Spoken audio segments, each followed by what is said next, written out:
I wanted to introduce David. He's been chatting with us a little bit at the beginning. And David is here from the Commercial Aviation Coordinating Commission, and they've had a huge job. It's been in the newspapers numerous times, the work that they've been doing in trying to pick a new Greenfield site for a third major airport for our region.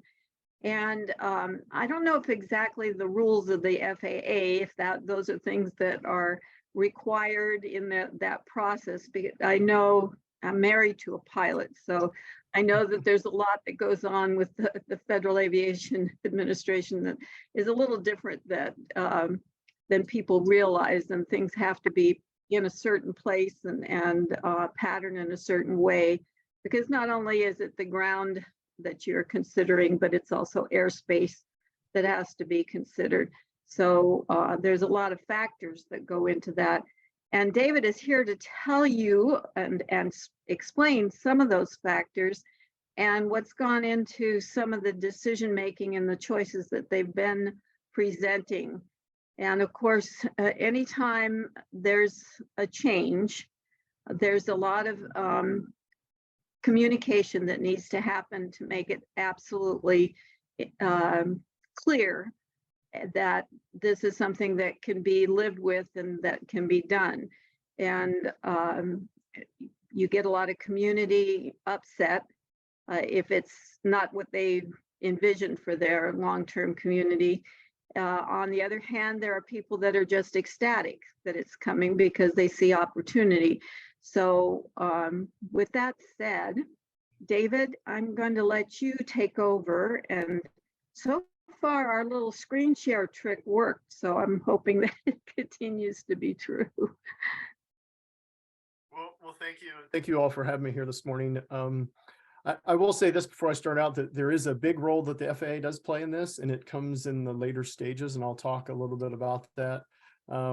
I have a presentation that I'm also providing later this morning to the Nisqually River Council about this effort. So I'm going to start with some of the early efforts of the commission, what WSDOT's role is in all this, and where we're kind of headed right now in this stage of it. It is a very long process. Let me just point that out up front. And we're not going to see anything either on an existing airport or a new airport anytime in the near future. We're talking years down the road, but this is the way planning occurs, especially when you need federal dollars behind it. So with that, I'm going to share my screen if I can find it again. Goals have been that is the guiding principles that are behind our work. Existing airport locations that were looked at early on in what we called phase one of the work. In phase two, we looked at greenfield locations, and that's kind of what we're currently at right now. The recommendations that came out in September of 23 or September 23rd, and then kind of the next phase of this technical work. And then we'll take some questions and also talk about some of the ways to stay involved with what the commission is doing. There's a whole lot of different things coming out from our communications team. So the first thing is, the commission is really charged with one single recommendation. And then that recommendation is to identify a single preferred location for a new primary aviation facility by June 15th of 2023. And I'll point out that that facility could be an existing airport, or it could be the construction of a new airport somewhere. It's likely that the commission will have a single preferred recommendation, but then a whole bunch of other recommendations underneath that in terms of what else needs to be done. And a couple of those have already been made. For instance, the commission early on recommended further research and look at whether or not Washington State could produce sustainable aviation fuel, as well as looking at all of the emerging tech that's coming our way, and how would you infuse that into an airport that's going to get constructed or expanded, 10, 20 years down the road. Finally, there's a list of guiding principles that our team developed early on and adheres to, and those of those, environmental responsibility, public benefit, equity, and the economic feasibility of it all weigh into those guiding principles. And while they're not binding to commission members, it is what we kind of try to reinforce with them as they're looking at the recommendations that they're making along the way. During the first phase, the commission looked at existing airports. So let me backtrack just a little bit. Why is this commission in existence to begin with? Well, it was put together because of the analysis and the forecast for population growth and the demand for aviation, both air passenger service, air cargo operations, and general aviation that stem from that population growth in the Puget Sound area. So it essentially boils down to this, and this research was done by the Puget Sound Regional Council, that by 2050, if the state is going to meet the demand, we will need as much capacity for air passenger service and air cargo operations as we do with the existing CACC footprint today. So that could be spread out over a number of different airports. It could be put into one airport, et cetera. What people told us early on when we started this process in 2019, and the bulk of the commission members agree with this, is that we need to concentrate on existing facilities first before we look to expand to a new airport. So that's indeed what we did in the early days of this work. We looked at a whole bunch of different airports in the Puget Sound area, and it came down to there were 6 airports that the commission deemed could help provide some additional capacity. And those are listed there: Arlington, Bremerton, Ed Carlson, that's Lewis County, Painfield, Sanderson Field, and Tacoma Narrows. Out of those, the 2 that were looked at to have reasonable capacity for commercial operations were Painfield because of its existing commercial service, and Bremerton to a much lesser degree for air cargo operations potentially in the future. The rest of them are deemed as having the ability to add general aviation capacity, so business aircraft, small private aircraft, et cetera. So Painfield was the airport that was selected to move forward with this phase 2 work, which I'm going to talk about in a minute. And what the recommendation was from the commission was simply that we acknowledge what is inside of Painfield's airport master plan. So this airport master plan is what they're currently working on right now, that could potentially grow from 1 million annual passengers to 4.3 million annual passengers, according to their master plan. So inside of the phase 2 work, this is when we started looking at Greenfield sites. So why did we shift to Greenfield sites? Well, with our existing airports, and really what we focused on was CACC and Painfield. So if CACC executes what's called their Sustainable Aviation Master Plan, they will run out of room essentially at some point after the year 2027.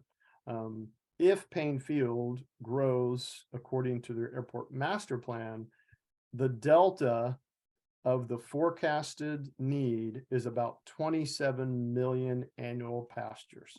So if we want to plan to meet that demand, that would require us to either look at additional airports or Greenfield sites. So the commission members told us we want to look at Greenfield sites, the potential for those. So we looked at 10 sites from Skagit County all the way to Lewis County. And that was done through a consultant team that's working a parallel effort with the aviation system plan. That work is totally separate from the commission's work, but we leverage them because that system plan is done every 5 years and it receives federal dollars. So it was a way to pay for some of this work to look at these potential Greenfield sites. So with those Greenfield sites, every site has challenges. in September, the commission narrowed that list of 10 sites down to essentially 3 sites. And those were 2 in Pierce County and 1 in Thurston County. So now why did they select those sites? Well, because north of Seattle, we already have Painfield delivering commercial service. What really is needed is where that population growth will also occur, King County South, Thurston County, Pierce County. There needs to be, in the view of the commission members, a facility that could meet the demands of the people that live in those areas. Plus, the 2 Pierce County sites got very close to meeting that 27 million annual passengers. And then the Thurston County site, much lesser because it's further to the south. But so there's challenges again with each one of these areas.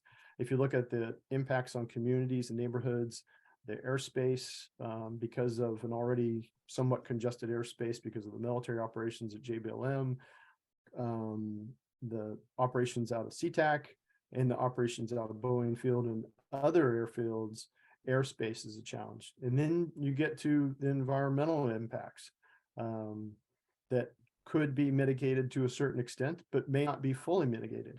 There are tribal interests in each one of these areas. If you look at infrastructure requirements, you have to build the roads, you have to have the power, et cetera, to go to a new airport somewhere. There are also uncertainties with how Growth Management Act work fits into these greenfield sites when you're looking at sites that are in essentially rural areas. It's kind of counterintuitive to what the Growth Management Act tells us to do. But on the flip side of that, an airport is considered an essential public facility. So I think there's more that has to go into that aspect alone. And then finally, you have to have a willing airport sponsor. The airport sponsor essentially is the manager. So if you take CACC, for example, the sponsor is the Port of Seattle. For Painfield, it's the county. So you have to have all those things working in unison. So there's multiple challenges with each one of these sites. That's what kind of want to point out. So there's no definitive clear-cut path for the commission right now to make a recommendation for any one of those 3 greenfield sites. It's quite possible that none of them will move forward once all of the analysis is gathered and the commission deliberates on them. So what was recommended again in September were 2 things. The commission was supposed to deliver 2 sites, but because we looked at all the work that needed to be done with the analysis on greenfield sites, we decided to deliver 2 options. So the first option was to, again, expand Painfield according to its current airport master plan that they're working on. CACC would execute its sustainable aviation master plan. And then if we wanted to meet all of the demand, we would need to consider greenfield sites. So that's brought us to where we are today.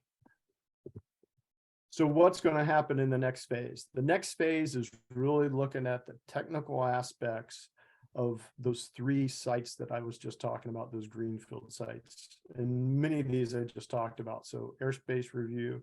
We've already had meetings with the FAA and military to talk about the airspace. Air cargo analysis. So the number of passengers that we expect to be needed, the demand that needs to be met, there's an equal amount of air cargo capacity that's needed. So it's double air passenger service requirements. It's essentially double air cargo operations. So that also has to factor in. We need to do additional environmental factor analysis, but this is really where the FAA comes into play. So the commission will do high-level analysis on environmental concerns. We'll identify some of those concerns, and we will take those and put those into a final report. But the FAA is charged with doing the bulk of the environmental work. Matter of fact, early on, the commission met with the FAA. They came and talked to the commission and pretty much said, this is our work. So they do not want us doing work that the FAA will do at later stages. So when I talk about stages, there's really three big stages that will occur out of this work. One, the commission will only make a recommendation. They have no authorities to act on anything. Once the commission makes a recommendation, legislators will decide whether or not to act on any of those things that need to be acted on. That's the second stage. The third stage of this is where the FAA would work with an airport sponsor to figure out, here are the things that would have to be done at the airport, or here's how we would plan and construct a new airport. And that's when you would go through all of the detailed environmental analysis. So we're going to identify any big red flags with environmental concerns, but it's going to be the FAA and an airport sponsor that really addresses those environmental concerns and establishes any mitigations required.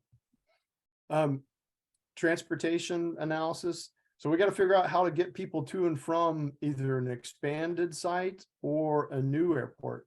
That gets, that could get quite expensive when you're talking about expanding road networks, extending rail, whatever the case may be. And then finally, the commission is charged with delivering a rough order of magnitude of cost for a new facility or expanding an existing facility. As you know now, with construction dollars and inflation, that's going to be a hard thing to do. It's going to be a shot in the dark to a certain extent, because you're going to give a cost estimate, but you're talking about a facility that's going to be built 20 years down the road. So how close that actual cost estimate is, the commission will do its best, but who knows how different it'll be in the years to come. So this gets me to opportunities for input. Oh, I'm sorry. There's a lot of different things that are happening, and a lot of it can be found on the commission's website. So if you just go in and type Commercial Aviation Coordinating Commission, it's the only thing that will come up in the web. And inside of that, you can see kind of all the latest things. You can go back through all the meetings, view all of the meetings. If there's something that's not there that you're particularly interested in, you can send a note to our planning team, and we'll try and get that for you so you can take a look at it.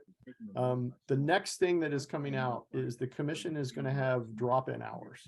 So in December, you can come in, just come into a site, and the planners will be there just to answer questions. So there won't be any presentations, but it's one of the ways that we're going to connect with community members. And then there's a whole bunch of other things that you'll see: more online open houses, more virtual public meetings. And then at some point, if the commission does decide to narrow down either the list of Greenfield sites or pivots and does something else, there'll be more of a face-to-face type community effort with wherever that community spot or effort would entail. So lots more to come on those types of things. If you want to stay involved, I recommend you get involved. Send us notes. Tell us what you're feeling. We read anywhere from 100 to 200 emails a week right now. I try to read every one of them myself personally, just because I want to know what people feel about this. And then we take all those, package them, and send them to all the commission members, so they have that information as well. And so far, I think since we've started this work, we've had well over 40,000 people either provide comments or go and view the information. So there is a lot of, I wouldn't call it support, I would call it interest in what's going on with the commission's work, and rightfully so. This is a big project for the state of Washington, and people should be involved and tell us what they think. So last thing is, share your thoughts, stay involved, look at the CACC's website. There'll be updates. The next meeting for the commission will be tentatively in February of 2023. I don't think any decisions will be made at that meeting. The commission is going to receive an update on all of those technical things I was talking about in regards to the Greenfield sites, which will drive 2 or 3 other meetings prior to the 15 June recommendation. And before we go to questions, I think the one thing I left out is, so what's WSDOT's role in all this? WSDOT is the administrative arm of this process. So it is not a WSDOT project. There's no project right now. This is all fact finding, doing the technical analysis to see what's feasible to increase capacity. WSDOT, because we're the administrative arm, it looks like this is a WSDOT project, but it's not. And it just so happens that I am the chair of the commission and also the director of WSDOT's aviation division. So that's why it kind of has a WSDOT face on it. With that, I'm going to stop sharing unless there's something that somebody wants me to go back to, and then I'll answer any questions anyone might have. We had some, let me check the chat here because I saw some, so let's go to gallery here and let me see if I can change my screen. And I see the question. So were sites considered in Eastern Washington? So yes and no. So there was a lot of input about Grant County International and could Grant County International meet the demand? The problem with citing an airport or increasing capacity in the eastern side of the state is we're not serving the population base. And it's the airport really needs to be located someplace close to the population base. And part of this is that we can't tell a commercial airline to come service an airport. That's where it's market driven. And there's two big things when you're looking at increasing capacity or building a new airport that you have to have. You have to have a willing sponsor or manager of the airport, and you have to have airlines that are willing to make the investment in those areas as well. So the airlines told us, we're not going to invest in something that's that far away from the population base. It just doesn't make sense for us. We've received a lot of input about high-speed rail. Well, the truth of the matter is high-speed rail is not going to go to the eastern part of the state anytime soon. So, you know, that doesn't help with the effort to try and locate an airport in the eastern side of the state. Now, if high-speed rail were to come to fruition and it was going up north-south, you know, along the I-5 corridor, which it is tentatively planned, that could change where you could locate an airport. But unfortunately, the whole planning process, which that also is part of what WSDOT does within the Rail Freight and Port Division, it's not along far enough that we can attach anything definitively to that high-speed rail at this point. But it could be one of the things that assists with spreading out air passenger service, depending on where those stops are for high-speed rail.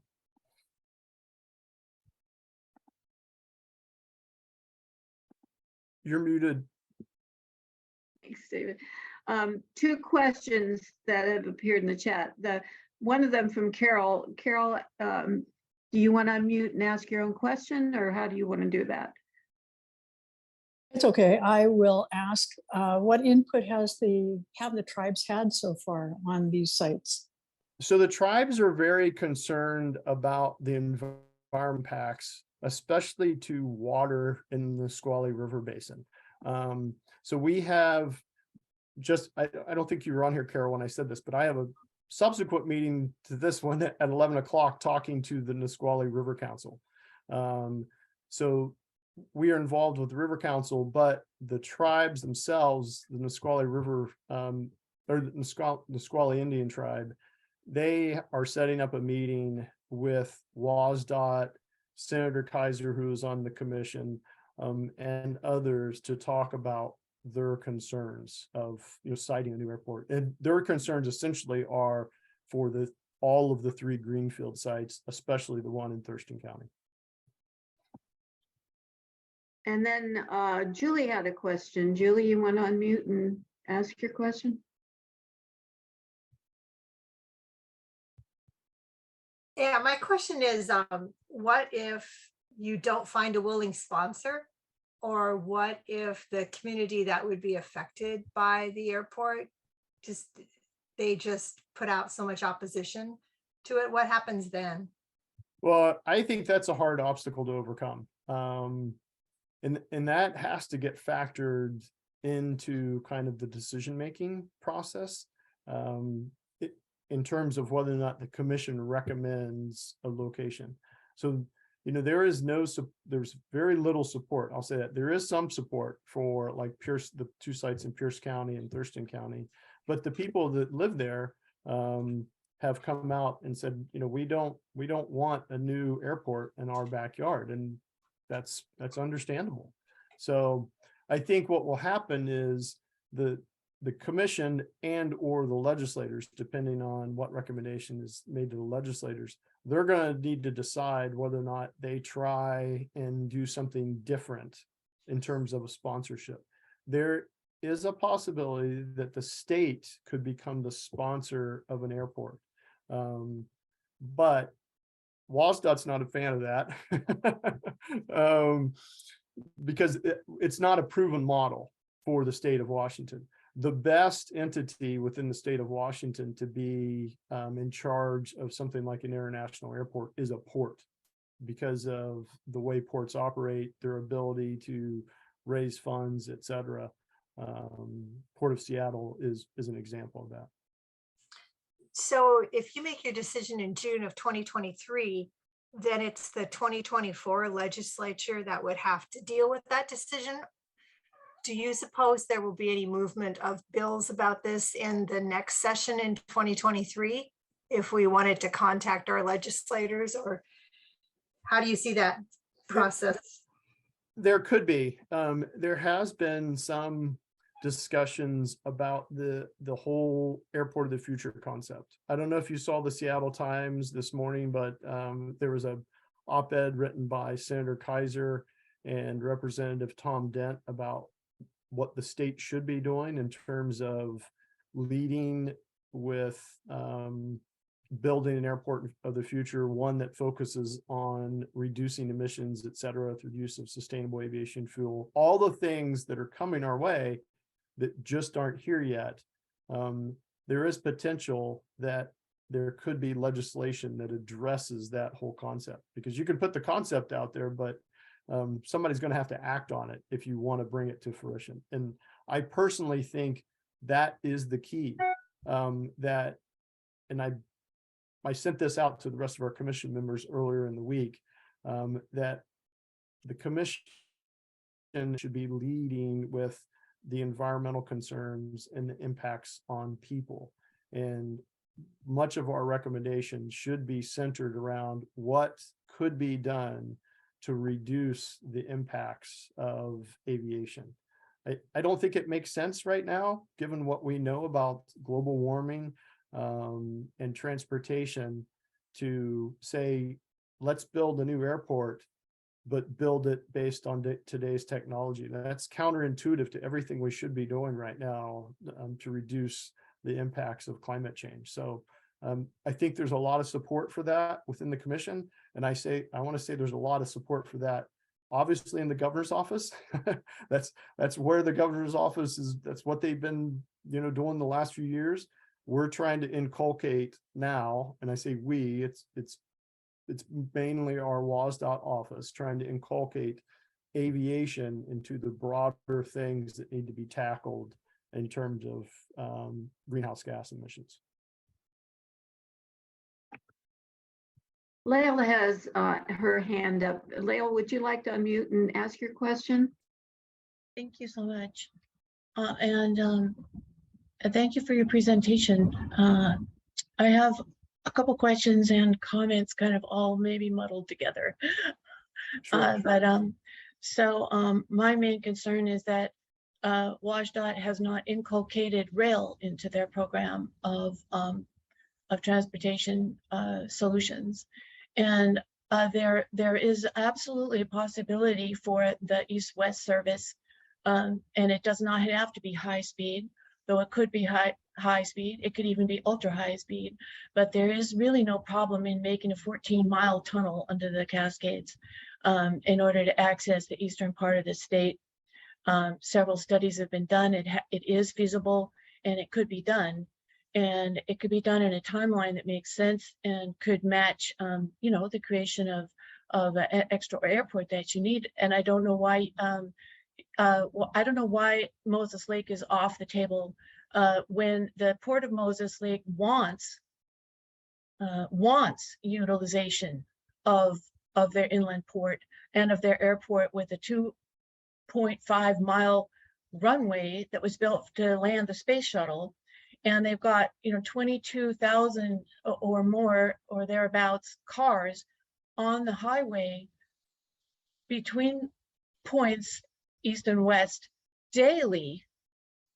So you have roads coming into Moses Lake, you have rail into Moses Lake, and you already have an airport there. And so, and sorry for that dump of info, but so that's that. I would like to know to what extent, and also, you know, if the bullet train north-south were going to be happening, which I know they're putting a lot of our state money into it now, they already have. That is a possibility for a future timeline that might match, you know, a Greenfield airport timeline. And I'm wondering to what extent are you, is your work coordinated with the Cascadia Innovation Corridor Group or the Cascadia Rail Group, as far as like locating on the bullet train proposed route or moving eastward as well? Thank you. So we kind of asked multiple questions there. Let me see if I can answer all of them. Thank So again, the commission did look at Moses Lake. Moses Lake may come back up in conversations, but the commission deemed early on, and a lot of this was based on what the commercial providers told us, is that if for cargo, if it's out of a 60-minute drive, cargo operators probably are not going to be in favor of it. If it's out of a 90-minute drive, airlines for commercial service are likely not to support it. So the distance from here to Moses Lake is quite far. Even if you were to build rail that went from here to Moses Lake, you have to factor in what will people actually do. So unless there's something that's clearly definitive that says that's doable, the commission is probably not going to recommend Moses Lake. Now, what the commission did do, I won't say the commission, there was another study that led up to this study, and it was the joint air cargo study. So one of the things that we were trying to do is trying to move some of the air cargo that's moved on this side of the state to the other side of the state. But again, it's based on where things are made and what makes sense. So some things have shifted to Moses Lake. One of those is cherries. So we go through this big cherry production season every year. And what was occurring was cherries are collected on the east side of the state. Well, they were being shipped over to the west side of the state to be flown out, which really didn't make good sense. So some of that has now shifted over to Moses Lake, and they're trying to do more of that. But again, it's based on where goods are produced and where the need is and where people live. The second thing is, so we have been talking to the Rail Freight and Port Office about the high-speed rail study and the work. We wanted to be able to leverage some of that work to try and look at some potential sites that could be a little further out from the population base that would be fed by high-speed rail. But the truth of the matter is that planning process is a little further behind the commission's work. So the commission has to rely on things that are available. Now, once again, if these current Greenfield sites are deemed untenable, there's a good chance that the commission will go back to that work to see if there's utility in tying those sites together. I'm a proponent of trying to do that. But again, it has to be something that's viable. And if you take California as a case point, it hasn't panned out successfully at this point in terms of high-speed rail. So, you know, we have to put our recommendations into things that are the most likely to occur or that could be supported. And part of that is economic feasibility. So the commission also has to look at what's really feasible in terms of what the state can afford, what taxpayers want to support, et cetera. It's not an easy process. I don't disagree with what you're saying about tying it in with rail. But there's just some realities about where rail stands right now and where the commission's work on aviation planning stands. After driving I-5, I have to say it is probably the most cargo laden road that I have ever seen. And as far as our north-south carrying of cargo, a truck after truck after truck and huge trucks travel that road carrying our commerce back and forth. So I can see why the cargo is an important part of the process. My question, David, deals with the environment and environmental progress being made by the aviation industry. One of the things I noticed as I dropped into the valleys of the San Francisco Bay Area is that we have lingering smog. It just doesn't seem to go away. And we live with cold, yes, but the air is fresh. And adding an airport also added those kinds of congestion. And right now, aviation is one of the biggest polluters in terms of climate change and what we're dealing with. Is there any focus or input from the aviation industry itself in terms of what they are trying to do environmentally to alleviate that problem in making plans? There are. I mean, if you look at the aviation industry, just over the last couple of decades, there have been huge strides in terms of noise reduction and fuel efficiency of, you know, big aircraft coming off of Boeing and Airbus assembly lines. The Boeing actually has what's called the Eco Demonstrator project. And that is where they have an aircraft that they hang all kinds of different test things on, trying to make incremental improvements to both fuel efficiency, noise, et cetera. But the problem that we are seeing is this: we are outpacing the ability for Boeing and Airbus to overcome, you know, the impacts from emissions, essentially, because we're flying more and more and more. And the pace that the industry can technologically meet the demands to lower emissions, we're outpacing it because of the demand for flying. So that's where we get into things that, so what are the near-term things that can be done? Sustainable aviation fuel is something that has been studied. We have the Ascent group out of WSU that's kind of leading this as part of the national effort. The White House just produced what was called the SAF Grand Challenge. And all of that is about how do you address emissions today with aviation? It is viable. So one of the things that we are trying to do within the state of Washington, and Commerce is the lead for this, but WSDOT is a big backer of it, is we really need to figure out, can we produce and distribute sustainable aviation fuel in large quantities to meet the demands here? And on a national level, we want to see regional distribution centers of sustainable aviation fuel. It is really the only known solution in the near term as we look to all these things: electric hybrid, hydrogen propulsion in the long term. We're going to be flying hydrocarbon dependent aircraft for the next 20 to 30 years.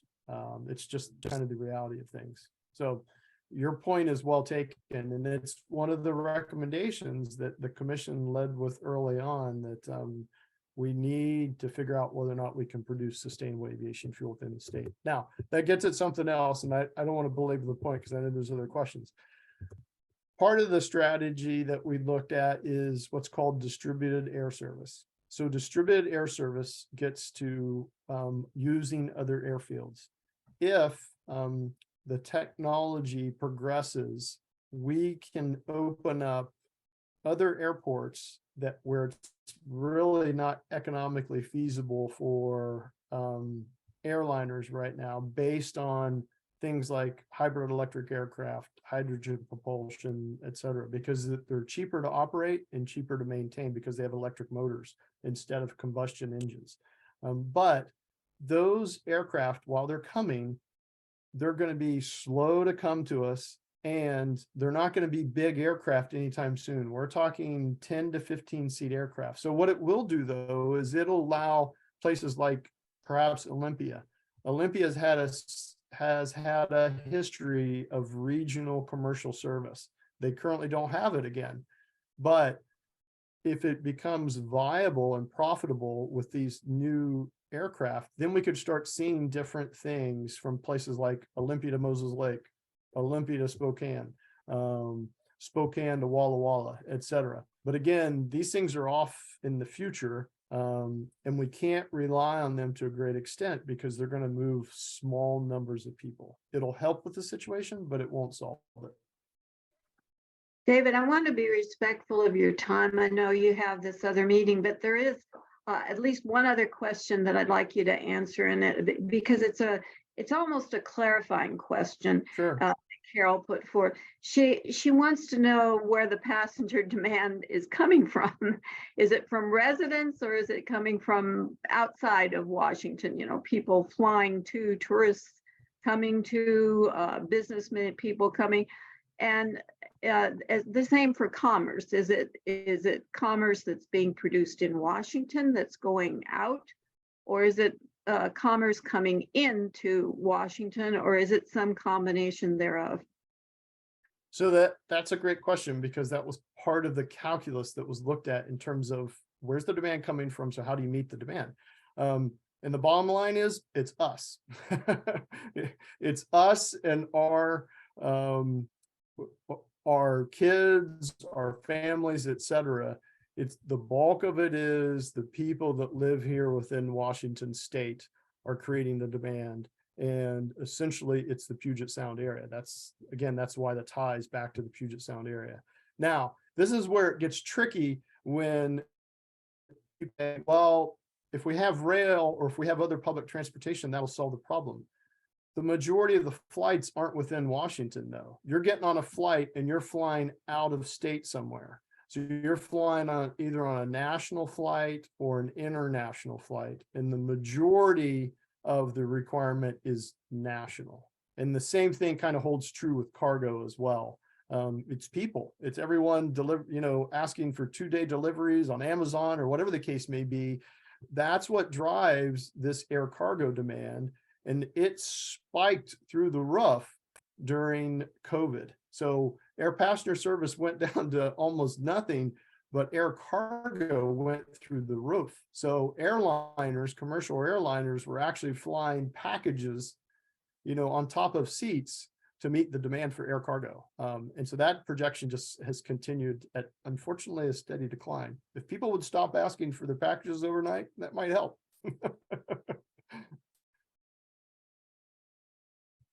I can't thank you enough, David, for joining us. This has been highly enlightening. Overall, we really appreciate this. It's been very clarifying and helpful, I think, to hear from you. And good luck with your next meeting. I hope it goes as well.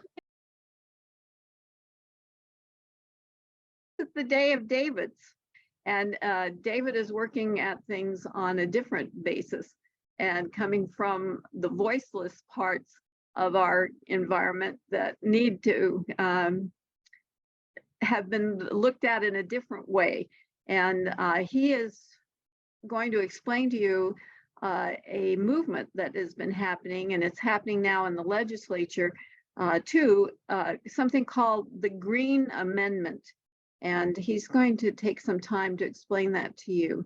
And David, do you need to screen share? I think I set it up so that everybody can do that. So please just do what it is that you need to do here. Thank you, Joan, for inviting me. It's great to be here. My name is David Kipnis. I go by he, him pronouns. I live in West Seattle, the home of the Duwamish and Coast Salish folks. What a great conversation y'all just had. That was enlightening. And I think it's the Green Amendment, I think ties into your conversation just previously had. But I want to inform you of an event that's happening on December 1st.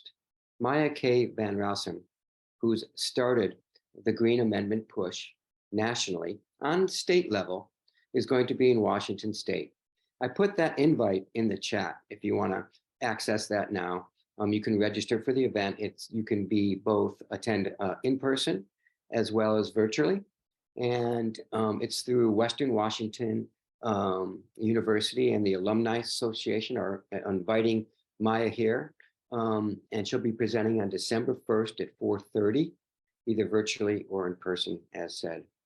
And Maya has founded a movement to amend states' constitutions to include basically our right, an inalienable right to a healthy environment. And so this amendment to the Constitution would go in the Bill of Rights sections to give us, as each person, the right to a healthy environment. There are 3 states that currently have that in place: Montana, Pennsylvania, and recently New York, as of last year, voted it in to their constitution.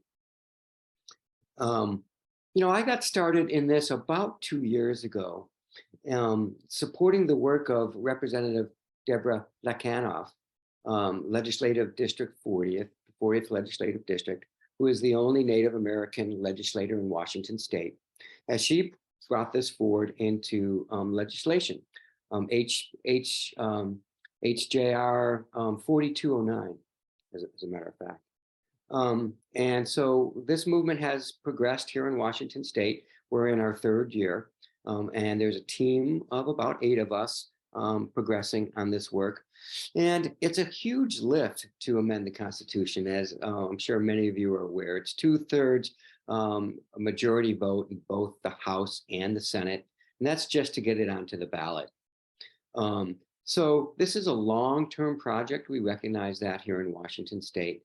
And the team of us have sort of acknowledged that fact and decided to move forward because we think it's really important to educate people about the idea that we as citizens have a right to a healthy environment that should be protected at the highest level, and that is the constitutional level.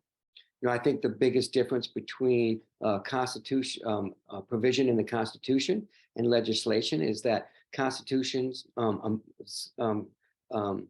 the Bill of Rights section of the Constitution can't be amended easily once it has been adopted, where legislation can come and go based on whims of the political viewpoints.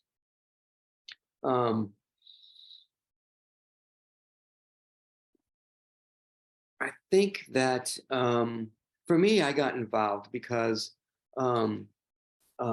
it's like if you take a collage of the environmental disasters, or there could be environmental disasters, it doesn't seem to be getting smaller. It seems to be growing.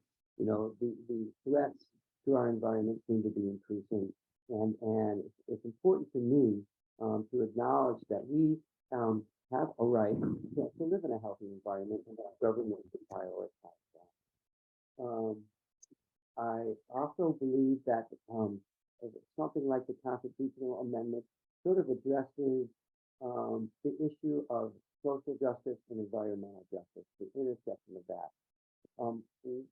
By being in the Bill of Rights section of the Constitution, it guarantees this right equally for all citizens, where we know that the majority of impact currently is on those communities of color and of lower income, that they take the burden. David, I'm going to interrupt you just a minute. Something happened to your sound. It's like you backed away and we lost a level of sound. Gotcha. No, you're back. I'm back. Gotcha. I was sort of addressing how one of the things I appreciate about the idea of a constitutional amendment is that I think it addresses the intersection of social justice and environmental justice. That we, as all citizens, we know that the highest communities burdened by environmental impact are those communities of color and those communities of lower income. And so constitutional amendment sort of guarantees the right to a healthy environment equally for now and for future generations. So I think those are important criteria for me in the work that I do. We'll take some questions if people want to ask those questions.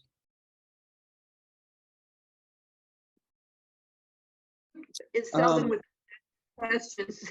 And I think one for me that's right, a quick one, David, is what's the timing on the introduction of this amendment? I mean, do you have like a series of a plan for what happens when, and a time? I guess I'm looking for a timeline for what we should expect to hear at what point. This will be the third consecutive year where Representative Lekanoff has presented the bill. And we don't suspect that it will pass this year. As a Green Amendment team, we have begun to reach out to legislators, both Republican and Democrat. Obviously, this is going to need to be a bipartisan push. And so it's really important to meet and discuss both with constituents and legislators who are currently maybe on the other side of the argument. And so the timeline, we will continue to support it as long as Deborah Lekanoff continues to sponsor it. This year,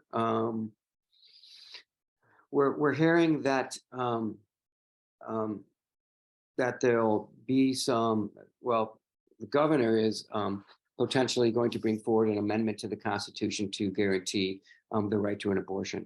And so there's some discussion about whether this constitutional amendment, the Green Amendment, should wait until that movement has taken its course, or whether we should join it. And in fact, we had a meeting this morning, and Maya, who's speaking here on December 1st, sort of presented the idea that the two amendments are really in support of each other, and that they both speak up to our rights to support our health, to protect our health.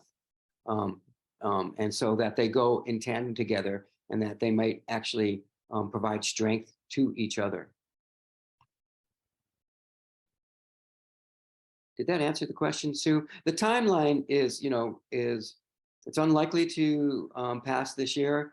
And the timeline is we're going to continue to educate people about this concept that we have a guaranteed right to a healthy environment.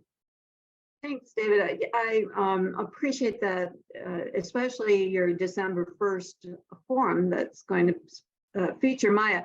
There is a question in there, sort of amazement. How in the world did Montana pass the Green Amendment? What happened there? Right. In Montana,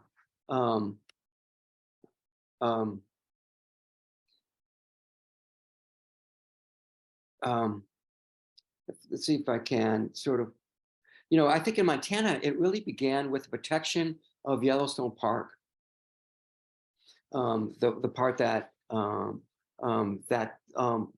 they were concerned about, the degradation of Yellowstone Park. And there were enough people in the state that had that kind of concern about particularly the water damage that was being, really clearly documented. That helped establish a Green Amendment in Montana. In Pennsylvania, I think it's been there the longest in Pennsylvania. And in Pennsylvania, it really shot forward to fight the fracking industry that was really invading Pennsylvania on an extreme level.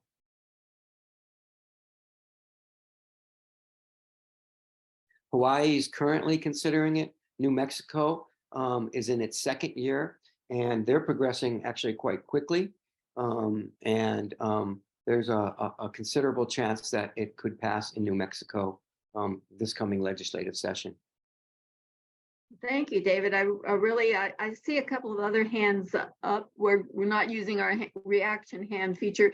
Were you just rearranging your hair, Lynn and Rita, or did you have a question?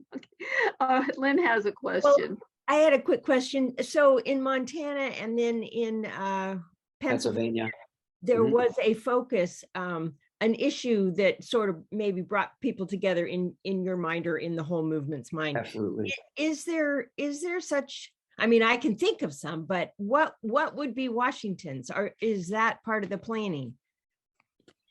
Well, it is part of the planning. A great question. I think there are several, I think this connects to the previous conversation you were having is, so how does a constitutional amendment help us as environmentalists, right?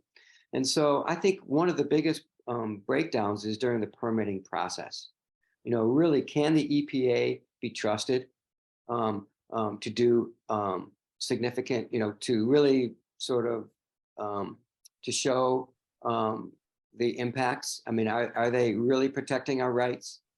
And I think there's many cases where that comes into question. And I think those cases are true here in Washington State. I know in Tacoma, PSE just built that huge storage facility of fracked gas right on, on the Puget Sound headwaters. Yeah. And, if there's a disaster there, that if there's a mistake there that occurs, that's going to be terrible. And the EPA approved that. And there's been, in fact, Earth Justice was involved in a legal suit, sort of contesting EPA's approval of that. And it didn't get upheld. The permit got upheld. So I think there's plenty of instances where we can say, really, whose rights were protected here.